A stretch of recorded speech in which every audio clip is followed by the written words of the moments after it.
Olá pessoal, tudo bem? Hoje eu trouxe para vocês aqui a edição 48 da Espada Selvagem de Conan, a coleção A Fúria dos Homens-Fera. Chuck Dixon, Gary Kawapski, Ernie Chan, Jim Owsley e Luke McDonnell são os artistas aqui indicados na capa, nessa capa aqui também belíssima, cheia de ação, né? Cheia de ação aqui envolvendo Conan enfrentando essa criatura aqui. Realmente uma capa muito bonita aqui. Todas as capas, né, da Espada Selvagem de Conan são muito bacanas mesmo. Tá aqui a lombada, edição 48, vai formar o nome aqui, na Espada Selvagem de Conan. Tá aqui mais uma arte aqui, essa é do Norrin, né? Norrin. E aqui edições de 151 a 153 da Espada Selvagem de Conan. Vamos dar uma olhadinha nesse quadrinho por dentro, vamos ver como é que tá essa edição aqui. Essa edição aqui tá muito bacana porque ela, de uma certa forma, essas últimas 3 ou 4 edições, né, elas vêm trazendo tipo um pequeno arco aqui do personagem, né? Tá aqui a Espada Selvagem de Conan, a Fúria dos Homens-Fera, tá aqui as histórias que vem dentro, né? A Fúria dos Homens-Fera, de agosto de 1988, O Vale Além das Estrelas, de setembro de 1988, Sangue no Deserto, de outubro de 1988, Desejos, de outubro também de 1988, tá? E aqui Stygia, a Serpente do Sul, de 1977. Essa última aqui, na verdade, não é uma história em quadrinhos, né? É um texto ali que vai falar um pouco sobre essa região da Stygia, né? Digamos assim, seriam informações históricas sobre esse território aí, sobre essa civilização da Stygia, ok? E aí nós temos uma pequena introdução e temos Conan aqui, né, com seu cavalo vagando aqui pelas campinas, uma terra totalmente plana. Ele reclama bastante disso, ele fala que ele prefere a Ciméria, que a Ciméria tem mais personalidade porque tem montanhas, enfim. A história aqui é do Charles Dixon, os desenhos do Gary Kawapski e a arte final do Ernie Chan. Conan está cavalgando aqui, ele vai ser atacado por essas hienas, né? E aqui ele vai lutar pela vida, o seu cavalo acaba morrendo aqui, e ele vai lutar pela vida aqui, né? E vai então conseguir escapar da morte, né? De não ser devorado por essas hienas aqui, né? E vai seguir o seu caminho tentando caçar, porque ele perde seus alimentos, ele perde seu cavalo, né? E ele está ali faminto tentando caçar, e ele encontra então essa caravana aqui, ele acaba se juntando a essa caravana. Eles são caçadores, né? E ele se junta às caravanas aqui, e eu falo que é uma espécie de pequeno arco aqui, por quê? Porque Conan está fugindo aqui. Quem acompanhou as edições anteriores viu que Conan estava sendo um gladiador, né?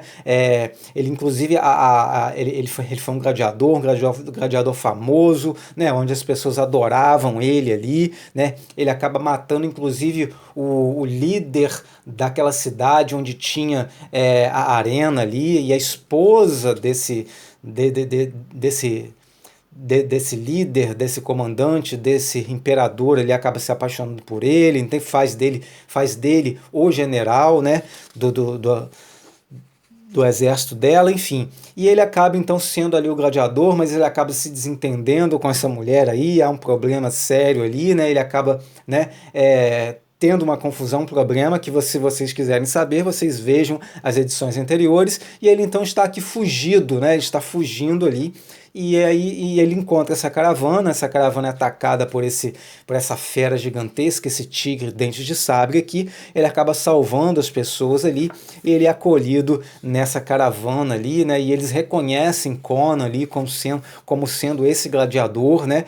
Sabem que está sendo pago uma quantia grande pela cabeça dele, pela captura dele, mas eles preferem não entregar Conan e seguir ali, né, ter a companhia de Conan, esse guerreiro valoroso, bravo ali. Inclusive a moça, né, que se chama Elior, né, ela inclusive assistia ele nas arenas lá, né, tá mostrando um pouco dessas cenas aqui onde ele era gladiador, e ela assistindo, e ela acabou se apaixonando por ele ali, né, ela fica até muito sentida quando percebe que ele não dá muita trela para ela, né, e essa caravana ali seguindo o seu caminho, buscando suas caças. Eles caçam animais exóticos para o rei, né, para um rei de um outro território ali. E eles então são atacados aqui por esses homens fera, né? Eles são atacados por essas criaturas, né? São quase dizimados ali, né? E Conan então acaba sendo capturado ali, acaba sendo abatido ali, na verdade, né? Ele não acaba não sendo capturado porque vem uma onda gigantesca, porque um rio, né, acaba transbordando ali e acaba então levando ele se separa dessa caravana e ele é encontrado aqui por outros homens-fera, mas diferente daqueles homens-fera, né, esses aqui são mais pacíficos, são mais amigáveis, mesmo assim ele tem que lutar com um deles, e ao vencer esse homem-fera, né, que seria o líder dessa tribo aqui, ele acaba então se tornando o líder deles. E ele passa então um tempo aqui agora como líder desses homens fera aqui, ensinando eles a lutar, ensinando eles a fabricar suas próprias armas, né? E liderando esses homens feras ali, até que um dia, né, com as suas caminhadas, as suas caças, eles encontram então os carregadores daquela caravana ali, crucificados, né, abatidos ali, e eles então contam que a moça ela foi capturada por aqueles primeiros homens feras que parecem muito mais com símios, né? E esses homens feras que o Conan está liderando são mais parecidos com panteras, né? Tigres, felinos.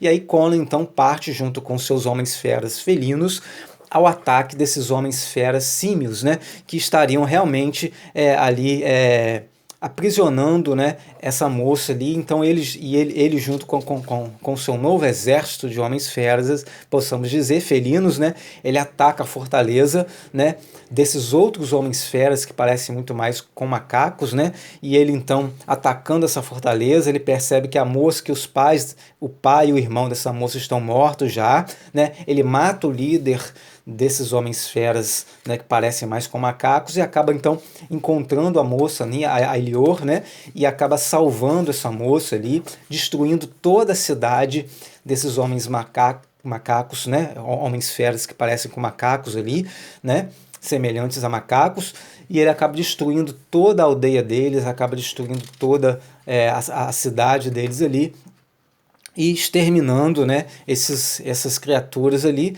E então no final, depois de ter salvado a moça ali, ele acaba então se despedindo do seu povo, digamos assim, né, dos seus liderados, que são esses homens feras felinos ali, e eles então vão ter Conan como alguém que de muita estima, né? Inclusive fazem até um bonequinho dele ali, e a história coloca aqui que Conan será adorado como se fosse um deus para essa tribo, né, para essa espécime ali.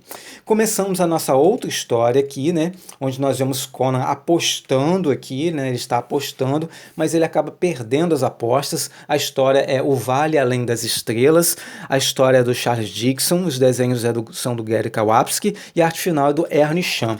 Conan então perde as apostas, perde dinheiro, mas descobre que ele está sendo passado para trás. E aí ele arruma uma confusão enorme, ele mata pessoas, ele foge ali, né? Uma confusão enorme ali.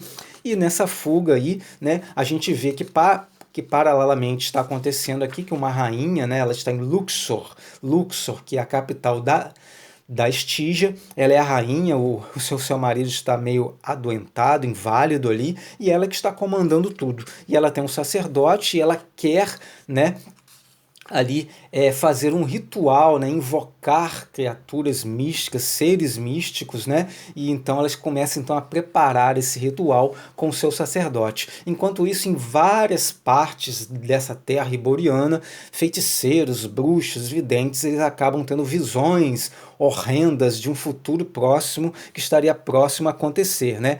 Então, entre essas visões chega um homem misterioso, né, diante de uma moça. Ela tem um irmão, esse irmão dela não fala, não enxerga, né? E ele seria uma espécie de vidente também. E ele fala através dela, ele enxerga, ele tem as visões e ela consegue traduzir, né? Falar. E esse homem, então, esse forasteiro ali, faz algumas perguntas para ele. Ele então fica extremamente apavorado, porque ele também tem as mesmas visões que os outros videntes em várias partes dessa terra iboriana tiveram, né? E eles então partem juntos ali para tentar impedir algo maligno, algo espiritual que estaria para acontecer, que seria a causa de todo esse espanto, de todo esse horror, de todas essas de todos esses videntes, bruxos, né, enfim, inclusive desse menino cego e mudo que teve essa visão horrenda também, né? Enquanto isso, Conan continua ali, né, na sua cavalgada, até que eles acabam se encontrando, tanto esse forasteiro misterioso, a moça, o rapaz e Conan, né, que acaba salvando eles ali de salteadores, salva eles da morte, mas não salva eles do roubo, né?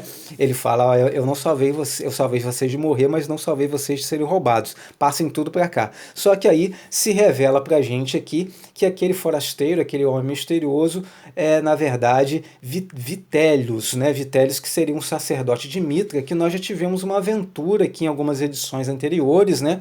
Com ele, Conan, onde ele então teria se sacrificado, né? Para salvar Conan e destruir uma cidade que estaria embaixo da terra ali, onde teriam ali umas mulheres que eram lindas, guerreiras ali, mas que se transformavam depois em monstros, né? Enfim, se vocês... eu esqueci agora a edição que foi isso, mas são algumas edições para trás aí, mas é um personagem que a gente encontra em algumas edições para trás e ficou amigo de Conan, né? E aí eles então começam essa jornada junto para tentar impedir esse ritual que essa rainha da Estígia estaria ali tentando fazer, que atraria criaturas de outra dimensão, de outro mundo, e traria o inferno aqui na Terra, né? Ou seja, ela estaria invocando seres malignos, seres do mal. E aí Conan, com o Vitélios, né, e a dupla de irmãos, eles acabam encontrando aliados também, porque os outros sacerdotes, os outros videntes, mandam alguns guerreiros ali para tentar impedir esse ritual também, né? E eles chegando ali ao local do ritual, né? Eles têm que lutar, obviamente, há muita luta, há muita ação, afinal de contas é uma história de Conan, né? Então não há como não ter luta, não há como não ter ação ali. E o ritual ele vai acontecendo, os sacrifícios humanos vão acontecendo aqui, né? E essas criaturas elas são invocadas, né?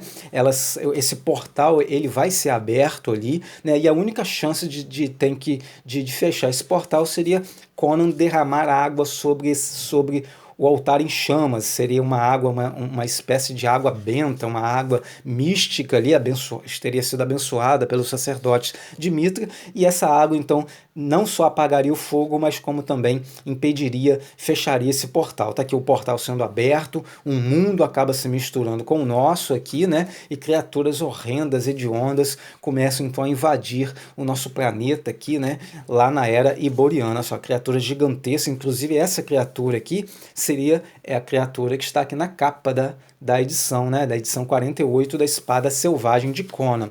E Conan então lutando contra essas criaturas, né, não só contra as criaturas, mas contra o tempo também, né? E lá embaixo, enquanto ele está subindo lá nessa montanha em forma de torre para tentar apagar a fogueira e lutando com essas criaturas todas, o menino com a sua irmã enfrentam a bruxa, ou a bruxa não, a rainha, que mais parece uma bruxa do que uma rainha, né? E o menino, então, acaba assim tendo uma espécie de êxtase de poder ali, então com seus olhos, né, saem raios dos olhos do menino e acaba então aniquilando e matando e tostando aqui a rainha da Estígia, né? Enquanto isso, Conan, em uma última tentativa desesperada após ser capturado pela criatura, joga o saco de água ali, né? E a água cai diretamente na fogueira ali, que é um corpo em chamas, na verdade é um corpo em chamas ali, e a água então apaga e o mundo acaba sendo salvo ali, né? Conan salva toda a humanidade mais uma vez. Quem disse que só os Vingadores, né, os Defensores, a Liga da Justiça e entre outros super-heróis que salvam o mundo? Conan também salvou o mundo várias vezes. Se você seguir aí essas edições para trás, aí, você vai ver que Conan salvou o mundo várias vezes, né, de ser invadido por criaturas malignas, por outras dimensões, enfim.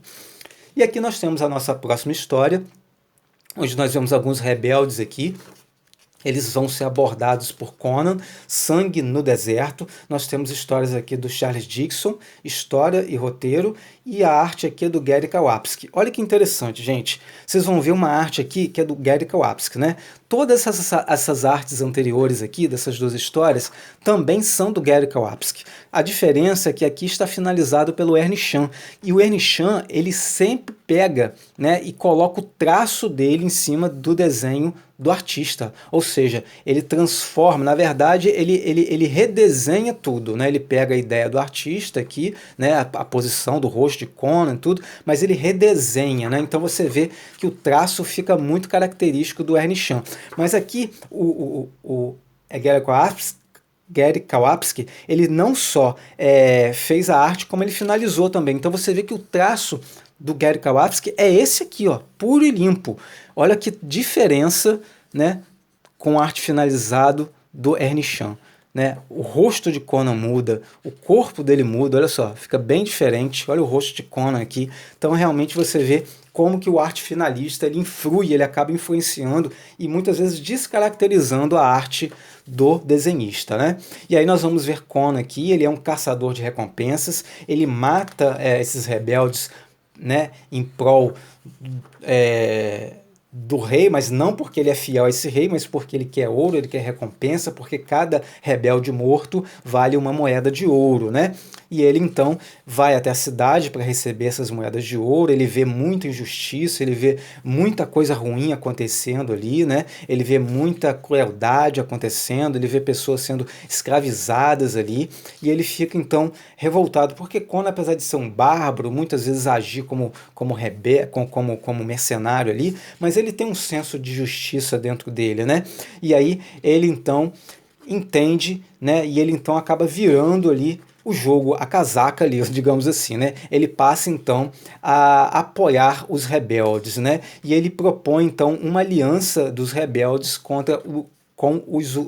os Zuagiris, que são aqueles assassinos, né, do deserto, são aqueles saqueadores do deserto, que inclusive ele já foi até líder desses Zuagiris também, né? E ele então propõe ali um ataque em conjunto com os rebeldes, que são apenas camponeses, né, são apenas pessoas simples ali que não têm experiência em luta, né? E ele propõe então essa aliança e ele consegue fazer com que os Wajiris apoiem a causa em troca de saques de ouro, né? Enfim, de matança, e eles então conseguem apoiar. E dá certo, né? Porque eles acabam então invadindo a fortaleza ali, né? Eles acabam aniquilando os soldados, invadindo a fortaleza ali, né? O ataque é muito bem organizado ali, muito bem esquematizado por Conan, e tudo dá muito certo, né? Contanto que Conan acaba sendo aclamado ali, né? Como um salvador ali, né? Como se fosse um herói deles ali, tanto desses camponeses como dos próprios Zoagiris ali, que estão ali, né, que estavam há muito tempo sem ter um saque, sem ter nada para fazer, e agora, sob a liderança de Conan, eles conseguem ouro, eles conseguem pilhagens, enfim. Só que o chefe desses Zoagiris ali, ele não fica nada satisfeito, e aí ele é que vai fazer uma aliança com soldados, né, com os soldados ali, para então trair Conan, né, e esses camponeses. E é exatamente isso que acontece, ele consegue então fazer essa aliança,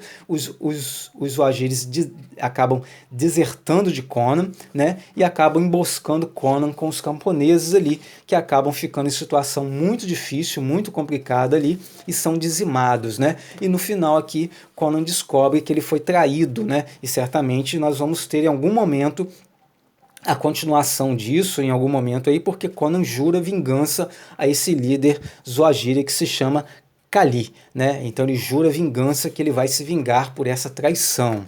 E aí começamos a nossa quarta e última história aqui, onde nós vemos aqui um paralelo, né, de desejos de Conan com Sonja, né, Sonja, como vocês preferirem aí. E a gente vai ver Conan aqui desafiando a Sonja, né, e ela então resistindo, porque ela disse, né, prometeu que aquele que derrotasse ela numa batalha, ela se entregaria de forma amorosa a esse homem, né. E aí Conan fica ali, provoca ela, né, para que ela lute com ele, porque ele quer derrotá-la e ter os prazeres, né, carnais com ela, digamos assim. E em troca ele fala que se ela derrotar ele, ela vai ganhar um saco de ouro, né, que ele tem ali na cintura. E a luta se prolonga ali. A Sonja é muito boa guerreira, muito ágil, dá uma surra tremenda em Conan ali, ele resiste o máximo que ele puder, que ele pode, mas ela é muito ágil, né, e muito esperta e acaba derrotando Conan. A gente vê um paralelo ali, né, a gente vê que Conan está em luta com ela e ao mesmo tempo a sensação que tem que ele está imaginando, né, se imaginando já com ela ali, com prazeres, mas ele não consegue vencê-la, né? Ele vence, ela vence ele ali e não aceita as moedas de ouro, né? E ele se dá por vencido, né? E ela diz, né, que ele nunca vai conseguir entender, né? Por quê? Porque a história de Sonja, para quem não sabe, Sonja ela foi violentada, teve a família morta, né? E ela foi violentada e ela prometeu que nenhum homem mais a tocaria, a não ser o homem que a derrotasse em uma batalha, né? E assim termina a nossa história com Conan derrotado aqui e Sonja seguindo ainda né, sem ser tocada por mais nenhum homem, né, sem nenhum homem ter derrotado ela. Nós temos uma arte aqui do Tony DeZuniga e aqui um texto falando sobre a Estígia, né, contando toda a história da Estígia, né, seria uma espécie de documento histórico sobre a região, essa região que mais tarde diz aqui, né, que se tornará o nosso Egito, o Egito, né, que nós conhecemos hoje. Tá aqui as capas, né, a capa da edição 151, do Ernst Norin, da edição 152 do Doug Bickman e da 153 do Ernst Norin também, e a capa da próxima edição da Espada Selvagem, que será a edição 49. Pessoal, então é isso. Tá aqui a edição 48 da Espada Selvagem de Conan, espero que tenham gostado. Um grande abraço e fiquem com Deus.